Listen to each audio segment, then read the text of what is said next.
Hello and welcome to this FMSP online revision session for the Edexcel FP2 specification. The topic for this session is complex numbers and we'll be looking at these sections of the specification. The complex numbers section falls into two clear parts. The first one, Euler's relation and De Moivre's theorem with its applications, and the second one, Loci and regions and transformations. These two sections are generally assessed by quite separate questions, and we will look at the key points for each section and then work through a sample examination question for each section. So the first thing that you need to learn is Euler's relation, e to the I theta is equal to cos theta plus I sine theta. We've also got two other formulae on this slide. You don't need to memorise these results as they are very easy to work out. And if you need to use them, the question will start by saying show that, to remind you that they exist. But you do need to make sure that you're familiar with them and that you can work them out as second nature. So we'll take a quick look at one of those. E to the I theta we know is cos theta plus I sine theta. And we can then write an expression for e to the minus I theta. Cos of minus theta is the same as cos of theta, and sine of minus theta is minus sine of theta. Adding these two equations together gives us on the left-hand side e to the I theta plus e to the minus I theta, and on the right-hand side 2 cos theta and the I sine theta terms cancel out. So we just divide through by 2 to get the formula that we're after. And obviously to get the sine theta formula we simply subtract the two equations. The next thing you need to learn is De Moivre's theorem. Cos theta plus I sine theta to the power n equals cos n theta plus I sine n theta. And of course if you've got r of cos theta plus I sine theta all to the power n, then that simply gives you an r to the n in front of everything.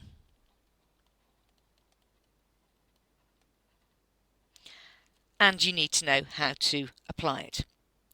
Exam questions on this are fairly predictable, so make sure that you practice several of them and then you'll be confident about doing them in the exam.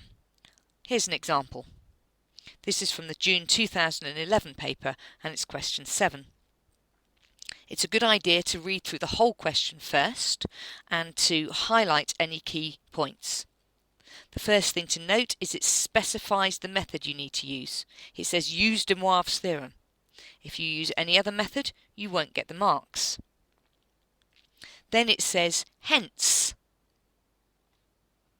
That means that you must use part A and the given result in order to do part B.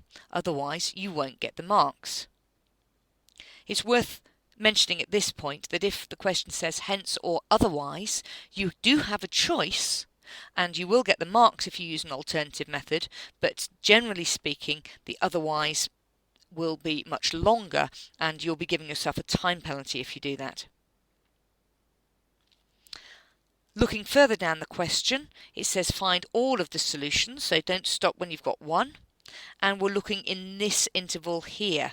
So make sure that all of your solutions are in this interval and that you haven't missed any.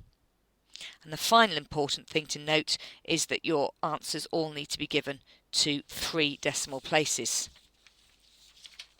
Okay, let's start the question, and because it says use De Moivre's theorem, let's start by stating De Moivre's theorem in this particular case.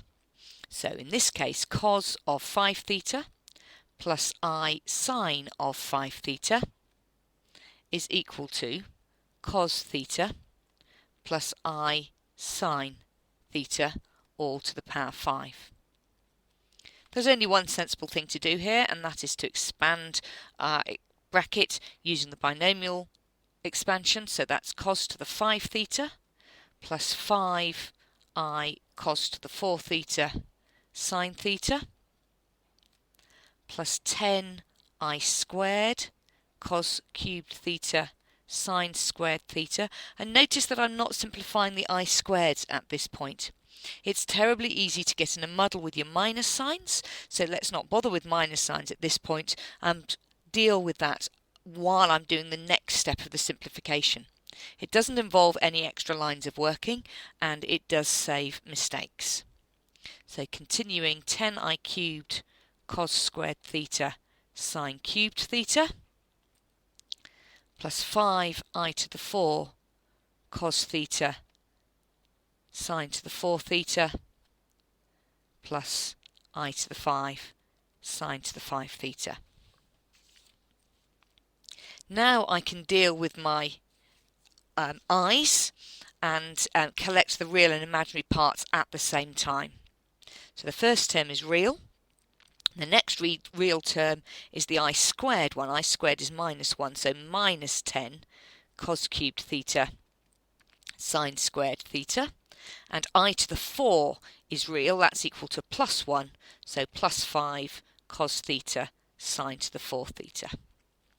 And then the imaginary terms, I'll put my I outside the bracket. So the first one, 5 cos to the 4 theta sine theta.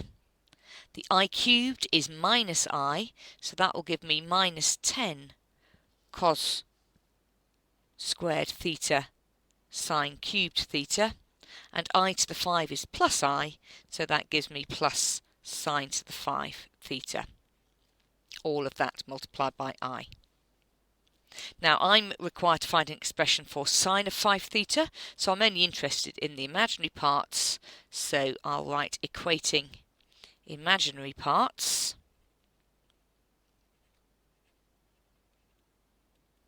Writing that down will remind you and the examiner what you've done. So when you come back to check, you'll remember what you've done at this point. So sine 5 theta is 5 cos to the 4 theta sine theta minus 10 cos squared theta sine cubed theta plus sine to the 5 theta. Now look back at the question. It's all involving sine, so I need to get rid of the coses, and I'll do that using the identity cos squared theta equals 1 minus sine squared theta.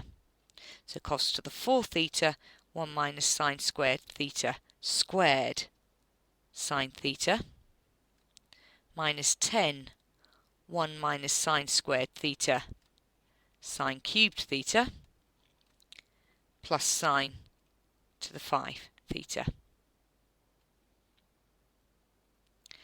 Squaring that first bracket gives me 1 minus 2 sine squared theta plus sine to the 4 theta, all multiplied by sine theta, and then multiplying out the next bracket, minus 10 sine cubed theta plus 10 sine to the 5 theta plus sine to the 5 theta.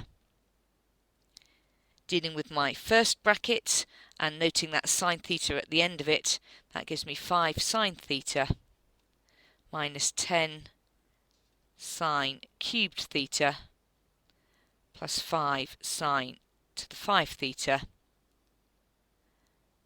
minus 10 sine cubed theta plus 11 sine to the 5 theta. And finally, collecting all of that together, I've got 5 and 11 sine to the 5, that makes 16 sine to the 5 theta, minus 10 sine cubed and another minus 10 sine cubed, minus 20 sine cubed theta plus 5 sine theta. And I see with relief that that is the given answer, so I haven't made any mistakes as required, and I can move on to the next section confident that I've got full marks for that one. Hence, given also that, so using these two results, find all those solutions. So, the first thing I'm going to do is to copy down the equation. Sine 5 theta equals 5 sine 3 theta, and then I'm going to use the result from the previous page to replace that sine 5 theta. So copying from the first part of the question, from my working or from the written question if I didn't manage to get it out. Note that you can do part B without having done part A because you were given the result. And then you're told that sine 3 theta is 3 sine theta minus 4 sine cubed theta. I've got 5 lots of that, so that's 15 sine theta minus 20 sine cubed theta. Now don't panic, it always comes out nice. The first thing I'm going to do is to collect everything together on one side, and that gives me 16 sine to the 5 theta minus 10 sine theta equals 0. So the sine cubed thetas have cancelled out. It's already looking much nicer. I can see straight away that I can take out a factor of 2 and a factor of sine theta. 8 sine to the 4 theta minus 5 equals 0.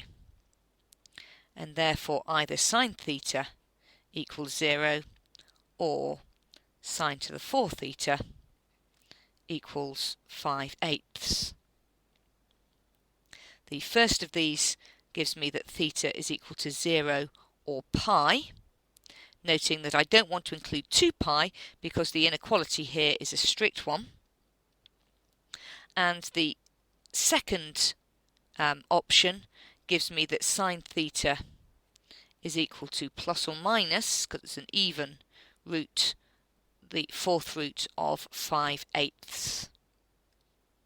And that from my calculator is plus or minus 0.8891. So checking carefully that my calculator is in radians mode, I get that theta is equal to 1.095 from 0.8891, and I'll just do a little sketch up here of my sine curve to see where the other solutions are going to be.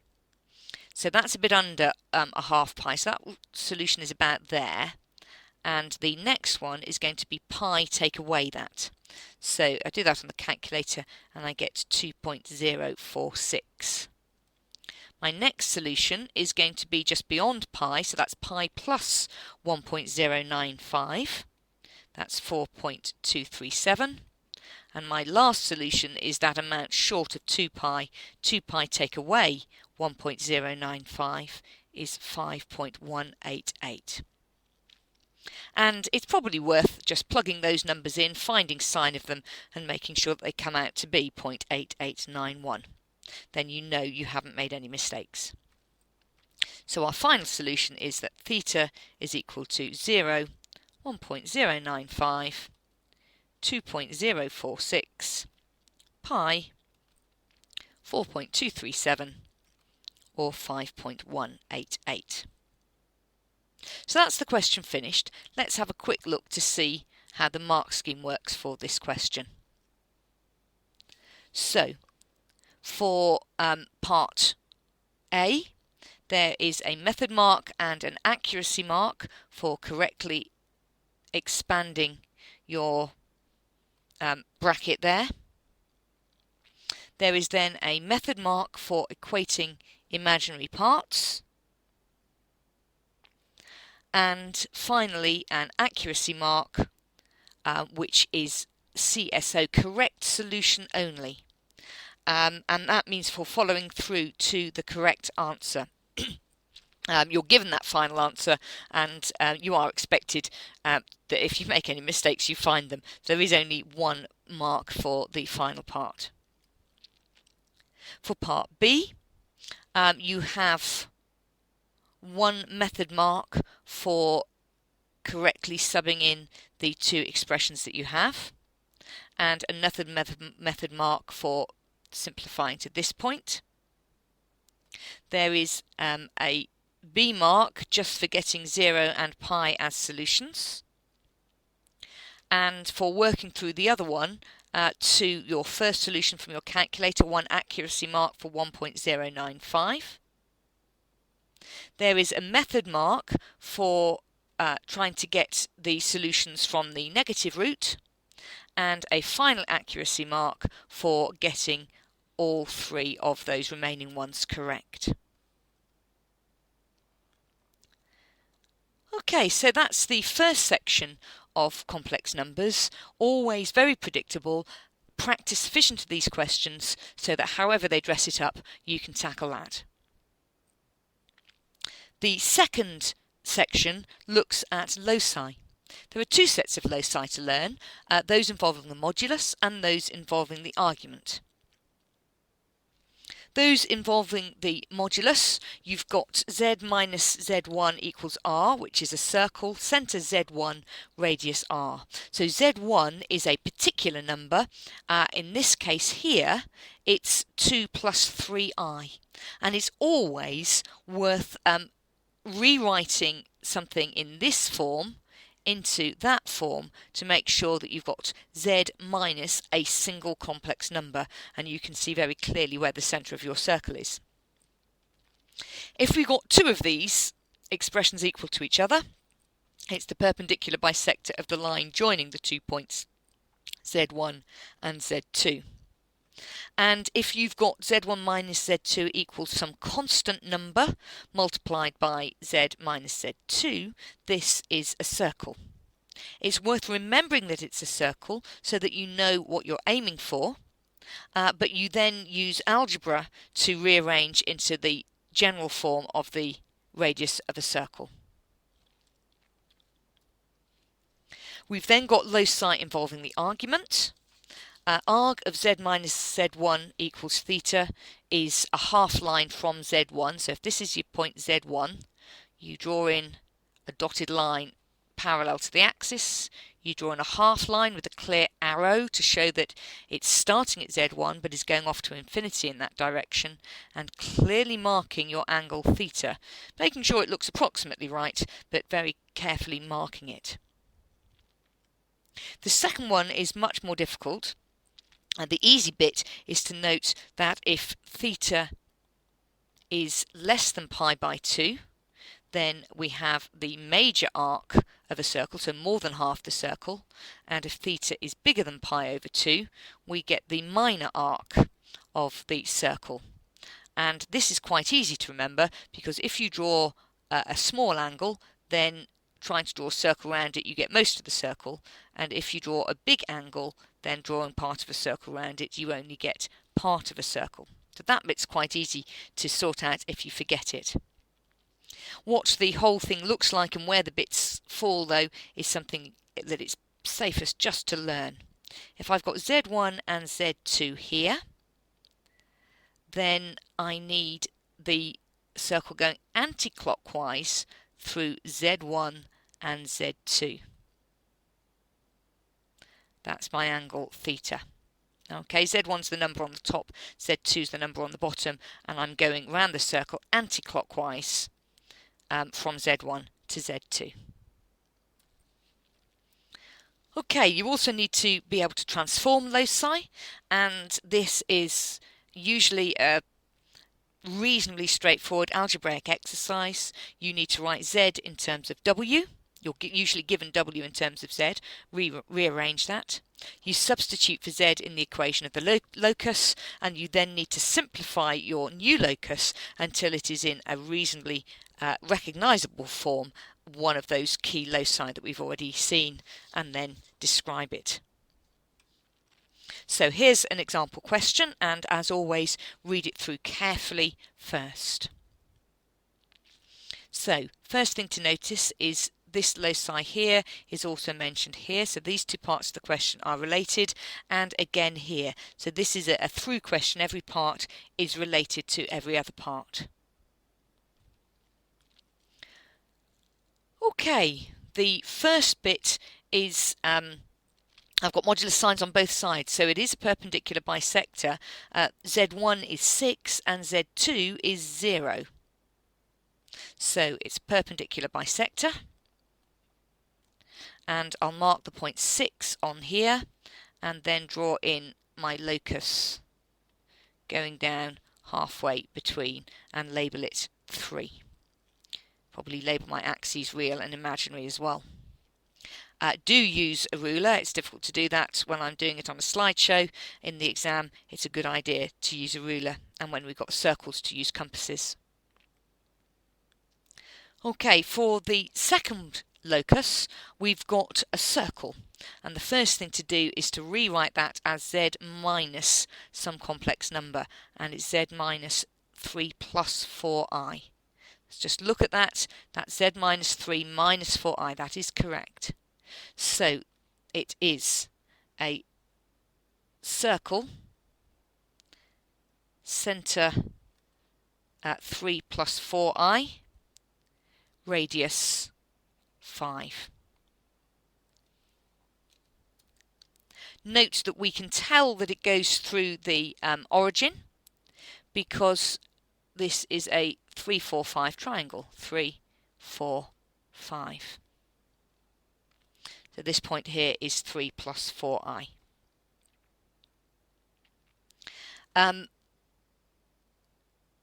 The points of intersection, given that, oh sorry, that was the length 3. I'll label that as 3 on the axis. Given that the other line is the line x equals 3, I can see that the points of intersection lie on the diameter with real part 3. So note the real part of z for both points of intersection is going to be 3. The centre is 3 plus 4i, the radius is 5, so the top point is going to be 5 units above, so that's 3 plus 9i, and the bottom point is 5 units below, so that's 3 minus I. A good diagram really helps to make this question easier, and it's always worth using ruler and compasses. Okay, for part C, we're given the transformation W equals 30 over Z, and the first step is always to rearrange that, so I've got Z equals 30 over W. I've got my locus Z minus 6 modulus of equals modulus of Z, and I'm simply going to substitute 30 over W instead of Z in each part. I'm then going to multiply both sides of the equation by the modulus of W, and I can do that inside the modulus signs, so that gives me 30 minus 6W equals 30, and I don't need the modulus signs anymore because that's a positive real number. So I'll just write down what I've done. I've multiplied both sides by modulus of W, and then I can divide both sides by 6 to get 5 minus W modulus of equals 5, and that is a circle with centre 5 and radius 5, so I don't need to do any algebraic work here. I can simply write down my knowledge from core maths, which has equation u minus 5 squared plus v squared equals 25. And notice that because I'm in the W plane, my Cartesian equation involves u and v rather than x and y. Okay, let's have a quick look to see how the mark scheme works for this question. So for part A, there is 1 mark for getting a vertical straight line, and another mark for that line being through 3 on the real axis. For part 2, there is 1 mark for observing that the second one is a circle centre 3 plus 4i, radius 5, and noting that you are intersecting with the line x equals 3. And there is then simply an accuracy mark for each of the 2 points of intersection. And finally, for the last section, there is a method mark for substituting for z in the given equation. There is then a method mark and an accuracy mark for getting that simplified, and a method mark and an accuracy mark for transforming that modulus form of the equation into the standard Cartesian form. Well, that's everything you need to know for the complex numbers section of Further Pure 2. I'd like to wish you all the best with your preparation for the exam and look forward to your company in the other revision videos for the Edexcel FP2 specification. Goodbye.